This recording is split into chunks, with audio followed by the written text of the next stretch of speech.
Today's Bible reading, February 17th, Leviticus 4:1 through 5:19. Then the Lord said to Moses, "Give the following instructions to the people of Israel.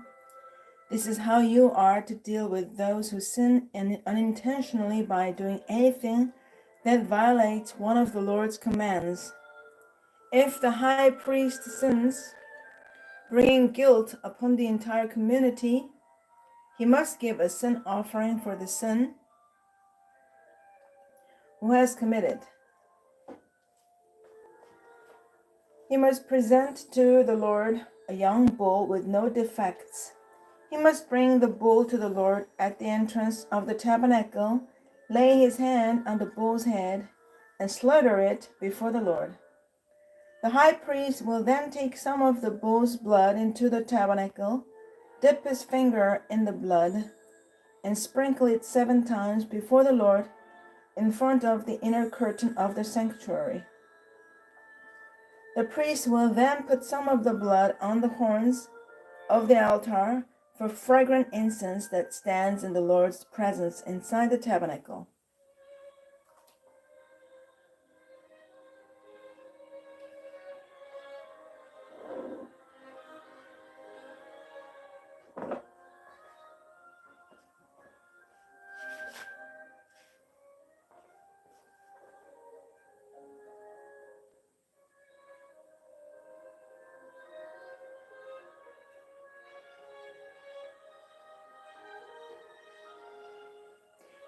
He will pour out the rest of the bull's blood at the base of the altar for burnt offerings at the entrance of the tabernacle. Then the priest must remove all the fat of the bull to be offered as a sin offering. This includes all the fat around the internal organs, the 2 kidneys and the fat around them near the loins, and the long lobe of the liver.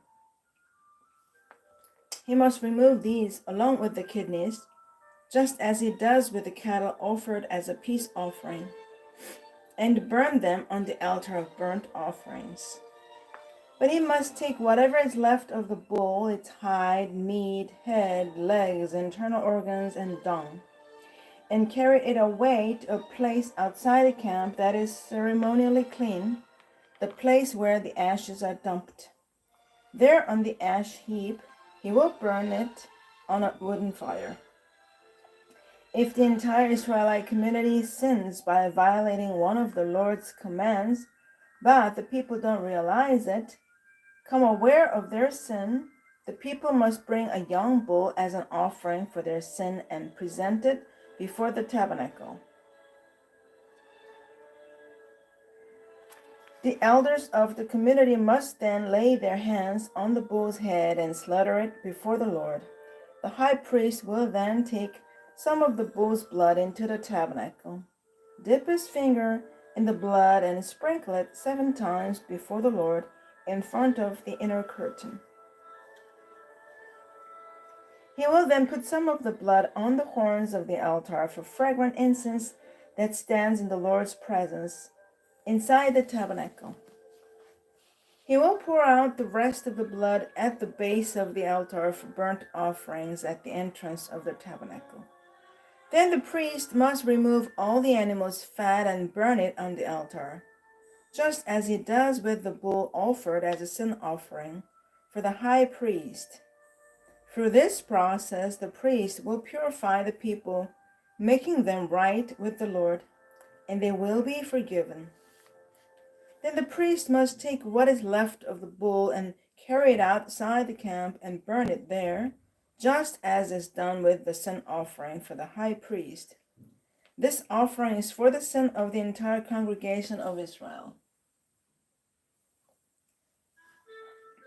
If one of Israel's leaders sins by violating one of the commands of the Lord his God, but doesn't realize it, he is still guilty. When he becomes aware of his sin, he must bring as his offering a male goat with no defects. He must lay his hand on the goat's head and slaughter it at the place where burnt offerings are slaughtered before the Lord. This is an offering for his sin, Then the priest will dip his finger in the blood of the sin offering and put it on the horns of the altar for burnt offerings. He'll pour out the rest of the blood at the base of the altar. Then he must burn all the goat's fat on the altar, just as he does with the peace offering. Through this process, the priest will purify the leader from his sin, making him right with the Lord, and he will be forgiven.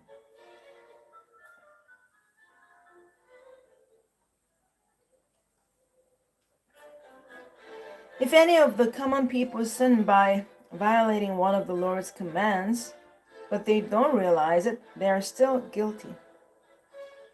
When they become aware of their sin, they must bring as an offering for their sin a female goat with no defects. They must lay a hand on the head of the sin offering and slaughter it at the place where burnt offerings are slaughtered.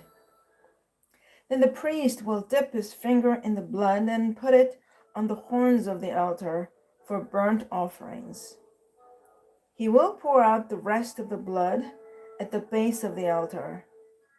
Then he must remove all the goat's fat, just as he does with the fat of the peace offering. He will burn the fat on the altar, and it'll be a pleasing aroma to the Lord. Through this process, the priest will purify the people, making them right with the Lord, and they will be forgiven. If the people bring a sheep as their sin offering, it must be a female with no defects. They must lay a hand on the head of the sin offering and slaughter it at the place where burnt offerings are slaughtered. Then the priest will dip his finger in the blood of the sin offering and put it on the horns of the altar for burnt offerings. He will pour out the rest of the blood at the base of the altar. Then he must remove all the sheep's fat, just as he does with the fat of a sheep presented as a peace offering. He will burn the fat on the altar on top of the special gifts presented to the Lord. Through this process, the priest will purify the people from their sin, making them right with the Lord, and they will be forgiven. If you are called to testify about something you have seen or that you know about, it is sinful to refuse to testify, and you will be punished for your sin. Or suppose you unknowingly touch something that is ceremonially unclean, such as the carcass of an unclean animal. When you realize what you have done, you must admit your defilement and your guilt. This is true whether it is a wild animal, a domestic animal, or an animal that scurries along the ground. Or suppose you unknowingly touch something that makes a person unclean. When you realize what you have done, you must admit your guilt. Or suppose you make a foolish vow of any kind, whether its purpose is for good or for bad. When you realize its foolishness, you must admit your guilt. When you become aware of your guilt in any of these ways, you must confess your sin. Then you must bring to the Lord as the penalty for your sin a female from the flock, either a sheep or a goat. This is a sin offering with which the priest will purify you from your sin, making you right with the Lord. But if you cannot afford to bring a sheep, you may bring to the Lord 2 turtle doves or 2 young pigeons as the penalty for your sin. One of the birds will be for a sin offering and the other for a burnt offering. You must bring them to the priest, who will present the first bird as the sin offering. He will wring its neck, but without serving its head from the body. Then he will sprinkle some of the blood of the sin offering against the sides of the altar and the rest of the blood will be drained out at the base of the altar. This is an offering for sin. The priest will then prepare the second bird as a burnt offering, following all the procedures that have been prescribed. Through this process, the priest will purify you from your sin, making you right with the Lord, and you will be forgiven. If you cannot afford to bring 2 turtle doves or 2 young pigeons, you may bring 2 quarts of choice flour for your sin offering. Since it is an offering for sin, you must not moisten it with olive oil or put any frankincense on it. Take the flour to the priest, who will scoop out a handful as a representative portion. He will burn it on the altar on top of the special gifts presented to the Lord. It is an offering for sin. Through this process, the priest will purify those who are guilty of any of these sins, making them right with the Lord, and they will be forgiven. The rest of the flour will belong to the priest, just as with the grain offering. Then the Lord said to Moses, "If one of you commits a sin by unintentionally defiling the Lord's sacred property, you must bring a guilt offering to the Lord. The offering must be your own ram with no defects, or you may buy one of equal value with the silver, as measured by the weight of the sanctuary shekel. You must make restitution for the sacred property you have harmed by paying for the loss, plus an additional 20%. When you give the payment to the priest, he will purify you with the ram sacrificed as a guilt offering, making you right with the Lord, and you will be forgiven. Suppose you sin by violating one of the Lord's commands, even if you are unaware of what you have done, you are guilty and will be punished for your sin. For a guilt offering, you must bring to the priest your own ram with no defects, or you may buy one of equal value. Through this process, the priest will purify you from your unintentional sin, making you right with God, and you will be forgiven. This is the guilt offering, for you have been guilty of an offense against the Lord."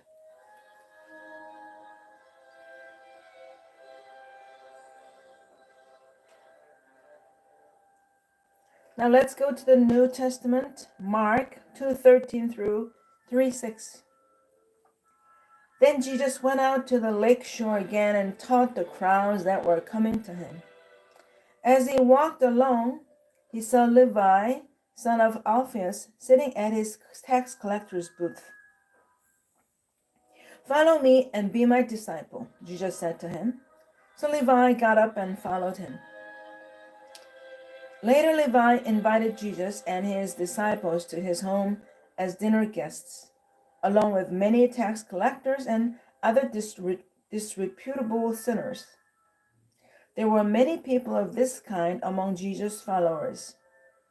But when the teachers of religious law, who were Pharisees, saw him eating with tax collectors and other sinners, they asked his disciples, "Why does he eat with such scum?" When Jesus heard this, he told them, "Healthy people don't need a doctor. Sick people do. I've come to call not those who think they are righteous, but those who know they are sinners." Once, when John's disciples and the Pharisees were fasting, some people came to Jesus and asked, "Why don't your disciples fast like John's disciples and the Pharisees do?" Jesus replied, "Do wedding guests fast while celebrating with the groom? Of course not. They can't fast while the groom is with them, but someday the groom will be taken away from them, and then they will fast. Besides, who would patch old clothing with new cloth? For the new patch would shrink and rip away from the old cloth, leaving an even bigger tear than before. And no one puts new wine into old wineskins. For the wine would burst the wineskins, and the wine and the skins would both be lost. New wine calls for new wineskins. One Sabbath day, as Jesus was walking through some grain fields, his disciples began breaking off heads of grain to eat. But the Pharisees said to Jesus, "Look, why are they breaking the law by harvesting grain on the Sabbath?" Jesus said to them, "Haven't you ever read in the scriptures what David did when he and his companions were hungry? He went into the house of God during the days when Abiathar was high priest and broke the law by eating the sacred loaves of bread that only the priests are allowed to eat. He also gave some to his companions." Then Jesus said to them, "The Sabbath was made to meet the needs of people, and not people to meet the requirements of the Sabbath. So the Son of Man is Lord, even over the Sabbath." Jesus went into the synagogue again and noticed a man with a deformed hand. Since it was Sabbath, Jesus' enemies watched him closely. If he healed the man's hand, they planned to accuse him of working on the Sabbath. Jesus said to the man with the deformed hand, "Come and stand in front of everyone."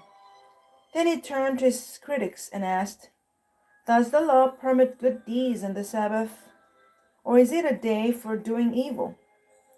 Is this a day to save life or to destroy it?" But they wouldn't answer him. He looked around at them angrily and was deeply saddened by their hard hearts. Then he said to the man, "Hold out your hand." So the man held out his hand, and it was restored. At once the Pharisees went away and met with the supporters of Herod to plot how to kill Jesus. Now Psalm 36, 1 through 12. Sin whispers to the wicked deep within their hearts. They have no fear of God at all. In their blind conceit, they cannot see how wicked they really are. Everything they say is crooked and deceitful. They refuse to act wisely or do good. They lie awake at night, hatching sinful plots. Their actions are never good. They make no attempt to turn from evil. Your unfailing love, O Lord, is as vast as the heavens. Your faithfulness reaches beyond the clouds. Your righteousness is like the mighty mountains. Your justice like the ocean depth. You care for people and animals alike, O Lord. How precious is your unfailing love, O God. All humanity finds shelter in the shadow of your wings. You feed them from the abundance of your own house, letting them drink from your river of delights. For you are the fountain of life, the light by which we see. Pour out your unfailing love on those who love you. Give justice to those with honest hearts. Don't let the proud trample me, or the wicked push me around. Look, those who do evil have fallen. They are thrown down, never to rise again. Now Proverbs 10, 1 through 2. The Proverbs of Solomon: a wise child brings joy to a father. A foolish child brings grief to a mother. Tainted wealth has no lasting value, but right living can save your life. Amen. This is the end of today's Bible reading. Thanks for joining me. Have a wonderful day, and God bless you.